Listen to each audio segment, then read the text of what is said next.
Buenos días a todos, somos Entre Guerras y esto es Informativo Geopolítico, unos minutos en los cuales intentaremos resumirte toda la actualidad geopolítica acaecida durante el 19 de agosto de 2024. En Ucrania, las tropas rusas han intensificado sus avances en varios frentes. Han lanzado drones contra objetivos en las regiones de Kiev y Cherkasy, mientras que en Kharkov destruyeron un lanzador de misiles S-300 con un misil Kinzhal 35.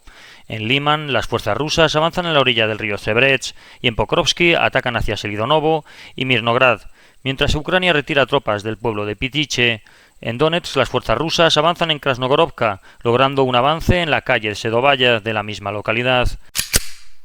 En la región de Kursk se informan de intensos combates con fuerzas ucranianas, a las que las tropas rusas responden con grandes ataques aéreos y barreras de artillería.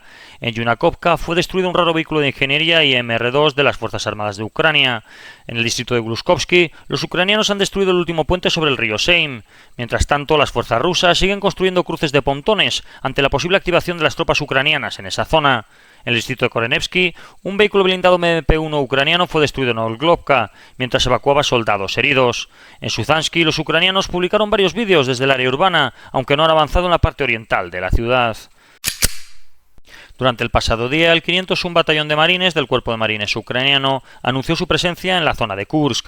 Los aproximadamente 400 marines de este batallón están en primera línea de las misiones de combate, según afirmaciones de la unidad. Pero ese no fue siempre el caso. El 501 Batallón tiene una desafortunada historia de evitar el combate. Después de rendirse 2 veces desde 2014, el 501 Batallón de Marines tiene mucho que demostrar. En ese sentido, la campaña de Kursk es una oportunidad de redención. Las autoridades ucranianas han anunciado la evacuación de todos los habitantes de la zona de Pokrovsk, en el Oblast de Donetsk, dando un margen de 2 semanas. Después de un ataque ucraniano, el depósito de petróleo continúa ardiendo en Rostov por segundo día consecutivo. 41 bomberos rusos fueron heridos, 18 hospitalizados, encontrándose 5 de ellos en estado grave. Según un artículo de The Economist, la decisión de lanzar una ofensiva en Kursk fue una medida desesperada, impulsada por la crítica situación de Ucrania en el frente, particularmente en Avdiivka y Donetsk. Con la presión interna y externa aumentando y enfrentando la posibilidad de perder territorio clave, el general Sirsky optó por una maniobra arriesgada para desviar fuerzas rusas y mejorar la posición negociadora de Ucrania.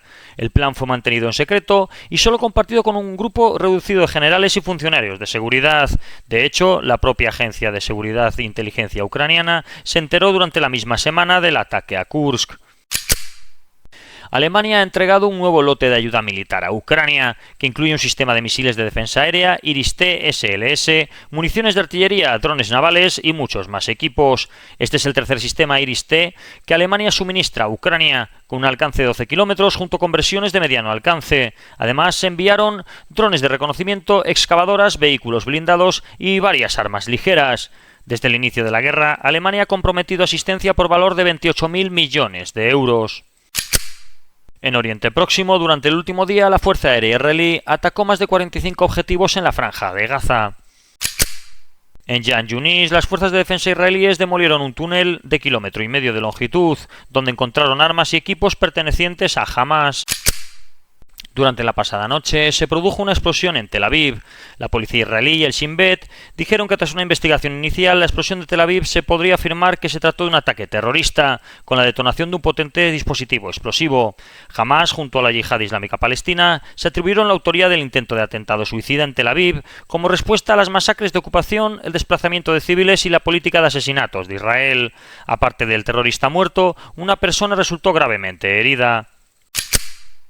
Y en Líbano, el ejército israelí ha anunciado que ha bombardeado varias posiciones de Hezbollah en el valle de la Bekaa, al noreste del país, causando graves daños. En cuanto a los acuerdos para el alto el fuego, en una reunión con funcionarios israelíes, el secretario de Estado de Estados Unidos, Anthony Blinken, reafirmó el compromiso inquebrantable de Estados Unidos con la seguridad de Israel. Además, destacó la necesidad urgente de avanzar hacia un acuerdo de alto el fuego que facilite la liberación de rehenes, aumente la asistencia humanitaria y contribuya a la estabilidad regional.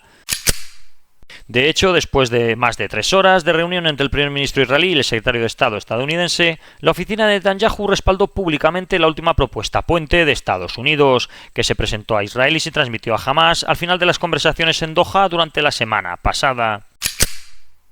Mientras tanto, Yoav Gallant, ministro de Defensa israelí, ha ordenado al ejército que vuelva a llamar al servicio a los reservistas que anteriormente habían sido exentos debido a reducciones de personal. Esto se produce tras una nueva evaluación y el alcance de las actividades del ejército permanente y las fuerzas de reserva, y como parte de un proceso planificado por las fuerzas de defensa israelíes para aumentar la reserva de miembros en servicio. Por su parte, el medio libanés Al Akhbar informó que Egipto aceptó la solicitud de Israel de no fijar una fecha específica para la retirada de las fuerzas de defensa israelíes del corredor de Filadelfia, que limita con Gaza y Egipto.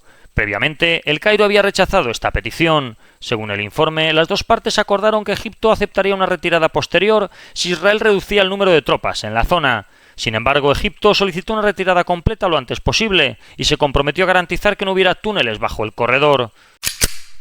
Según Human Rights Watch, los ataques israelíes en Al-Judaiya, Yemen, pueden ser constituidos como crimen de guerra, por ser un ataque indiscriminado o desproporcionado contra civiles. Los ataques israelíes alcanzaron más de 2 decenas de tanques de almacenamiento de petróleo y 2 grúas de transporte en el puerto, así como una planta de energía en el distrito de As-Salif.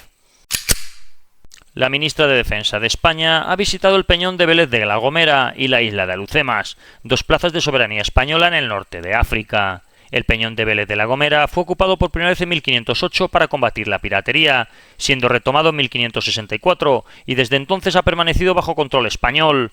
La isla de Alhucemas fue cedida a España en 1560 por Muley Abdalá a cambio de protección contra el Imperio Otomano y ocupada definitivamente en 1673. En Rusia, Vladimir Putin firmó un decreto que facilita el proceso de reubicación en Rusia para extranjeros que apoyen los valores espirituales y morales rusos tradicionales y se opongan a la ideología neoliberal de sus países de origen. El decreto permite a estos individuos solicitar un permiso de residencia temporal en Rusia a través de un proceso simplificado. Los solicitantes deben presentar una carta explicando sus motivos en una embajada o consulado ruso, tras lo cual recibirán un visado de entrada única de 3 meses. Además, estarían exentos de los exámenes de idioma, historia y derecho rusos, y no estarán sujetos a las estrictas cuotas de inmigración. Según un informe del Centro de Investigación sobre Energía y Aire Limpio, a pesar de las sanciones occidentales, Rusia continúa exportando petróleo en volúmenes crecientes hacia China e India.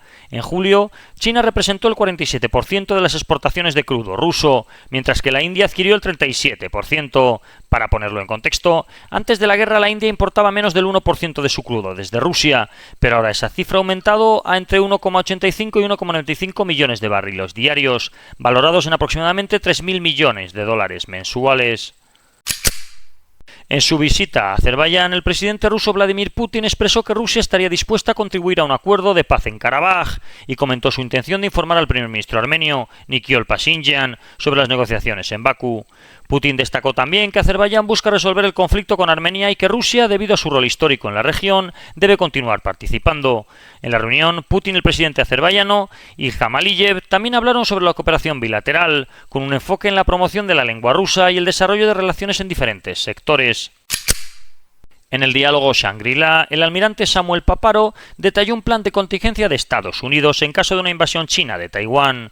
El plan implicaría inundar el estrecho de Taiwán con miles de drones por tierra, mar y aire, con el fin de retrasar el ataque y ganar tiempo para que Estados Unidos y sus aliados despegasen sus fuerzas.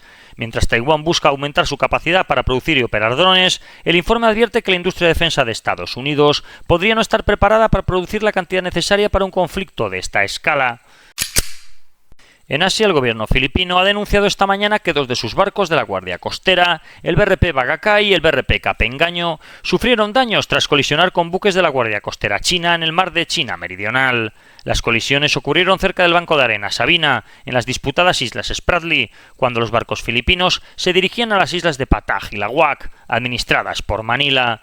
China reclama estas islas y restringe la llegada de buques extranjeros a la zona, a pesar de no controlarlas por completo. El presidente argelino, Abdelmajid Tebboune, ha asegurado hoy que su ejército podría entrar en Gaza si Egipto le permitiera pasar desde su territorio, algo que no se prevé que vaya a suceder. Para poner en contexto las declaraciones de Tebboune, tenemos que tener en cuenta que las elecciones presidenciales de Argelia son el próximo 7 de septiembre. Rusia podría estar buscando aprovechar el control sobre la producción petrolera en Libia para ejercer más presión sobre Europa en medio del cierre del campo petrolífero del Sharara por orden del general Khalifa Haftar, un aliado de Moscú. Este cierre se ha producido tras la detención en Europa del hijo de Haftar, que tiene una orden de detención vigente en España por la adquisición de drones con capacidades letales. El campo, crucial para las necesidades energéticas europeas, abastece a empresas como Repsol y Total Energies. Expertos advierten que Rusia busca influir en el sector energético libio, replicando tácticas utilizadas en otras regiones africanas. El gobierno de Sudán ha anunciado que enviará una delegación al Cairo para discutir con funcionarios estadounidenses y egipcios en el marco de las conversaciones de paz relacionadas con la guerra que ya lleva 16 meses asolando el país. La decisión de asistir se tomó tras contactos con el enviado especial de Estados Unidos y con el gobierno egipcio, que es observador en las conversaciones. El enfoque de Sudán dependerá de la respuesta de los mediadores a su visión sobre temas clave, incluyendo la retirada de las fuerzas de apoyo rápido de áreas civiles, según el acuerdo de Jeddah.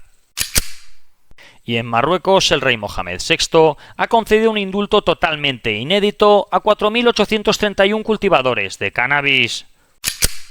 Y esto ha sido todo por hoy. Si queréis profundizar en las noticias que hemos comentado, leer alguna de ellas o visualizar diferentes vídeos de actualidad, os recordamos que estamos en la aplicación Telegram, con nombre de usuario @entre_guerras. Que tengan un buen día y recuerden el main.